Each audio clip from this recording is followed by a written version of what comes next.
ভয় হয় যদি। আরে কিসের ভয়? এখানে কি ধরো না। ম্যাম আসবে।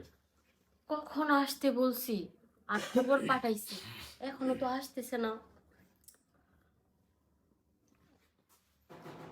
ম্যাম, ম্যাম আসবো। আরে আসো, অনুমতি লাগবে না। ম্যাম কি হলো, ফোন দিছেন?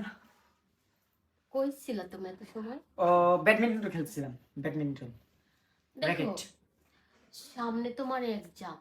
তুমি যদি সব সময় মাঠে সময় দাও, তাহলে তো তুমি পাস করতে পারবে না। হুম, সেটা তো আছে ম্যাম, কিন্তু শীতকাল তো ম্যাম, বোঝেনি তো, যদি একটু ব্যাডমিন্টন না খেলি তাহলে কেমন কি হয়। শরীরটা গরম হবে না, তাই তো? হ্যাঁ। আরে আমি থাকতে তুমি শরীর গরম নিয়ে চিন্তা করো কেন? আমি তো তোমাকে খাটে শরীর গরম করে দিব, তোমার পরিশ্রমটা কম হবে। মানে আর বাইরে লাফালাফি করো, ওখানে পরিশ্রম বেশি হয় না? আহ, আমি আপনার কথা কিছু বুঝতেছি না। আরে বুঝবে বুঝবে, বুঝিয়ে দিলে ভালো করে বুঝবে। তোমার যে স্লিম ফিগার দেখলি তো পুরো মাসটা নষ্ট হয়ে যায়। ম্যাম আমি একটা কাজ করি, কালকে আসি, কালকে আসি, এসে আপনার পড়াটা পরে দিয়ে আমি আমি এখন যাই ম্যাম। হ্যাঁ অনেক। কালকেটা কালকে, আজকে যেহেতু তুমি আসছো, আজকে তো তোমাকে খালি মুখে আমি বিদায় করতে পারি না। আমি তো কিছুই বুঝতেছি না ম্যাম, আপনার হঠাৎ করে কি হলো, কিছু হয়েছে নাকি ম্যাম আপনার? আমার কিছু হয় নাই, তাইলে তবে হবে। হবে। আর আপনি এমন করতেছেন কেন? আপনি তো এমন কখনো। দেখো, জি ম্যাম। তোমার উপর আমার নজর না অনেক আগের থেকে। আমি চাই না, আমি চাই যে আমার মনের যত জ্বালা যন্ত্রণা আছে, সব কিছু তুমি একদম নিমিষে নিভিয়ে দাও। কিন্তু সেটার জন্য তো স্যার আছে, আমি কি করব? দূর, তোমার স্যারের কথা বাদ দাও না। ওর থাকা না থাকার সমানই কথা। তুমি একদিন যে লুঙ্গি পরে আসছিলে না, তখন না তোমার ওই জিনিসটা আমি দেখে ফেলছি। এত সুন্দর, ম্যাম বিশ্বাস করো আমি কোনোদিন এরকম জিনিস দেখি নাই। তার মানে ওই যে কিছুদিন আগে যে লুঙ্গি পরে আসছিলাম, আমার লুঙ্গি উঠানো ছিল, এই যে আমি তো জিনিসই জানি না। এমন করতেছো কেন? দেখে যেহেতু ফেলছি, তার আরেকবার দেখাও না। ম্যাম দেখেন একটা কথা বলি, এই দেখেন আমি আপনার ঘরে আসছি, হ্যাঁ হঠাৎ করে যদি কেউ এসে যায় আর যদি কেউ দেখে ম্যাডাম ছাত্রীর সম্পর্ক, তাহলে কিন্তু অবস্থা খারাপ হয়ে যাবে ম্যাম। আরে কেউ আসবে না। যদি কেউ আসে, তাহলে বলবো ফারহানের সামনে এক্সাম তো, আমি প্র্যাকটিক্যাল কিছু শেখাচ্ছি। প্র্যাকটিক্যাল?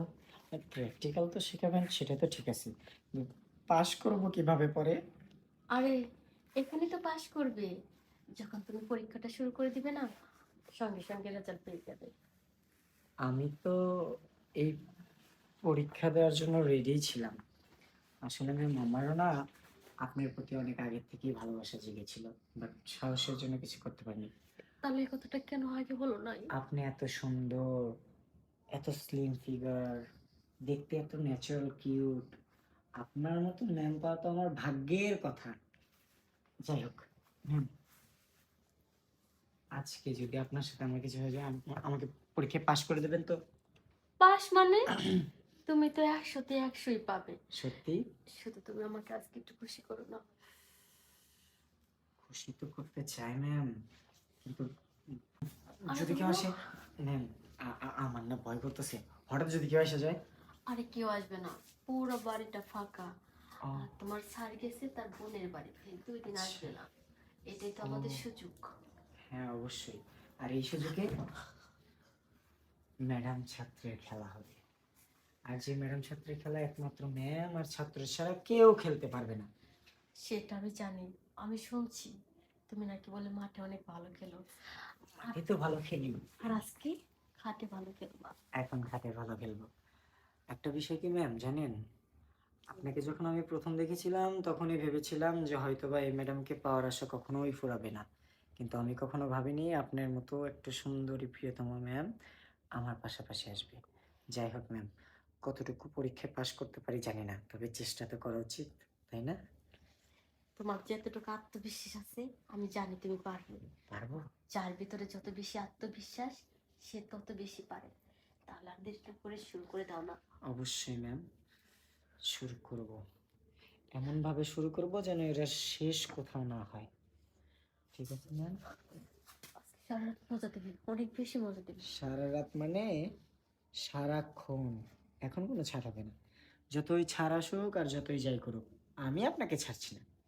আপনাকে আমার করে নেবই ম্যাম।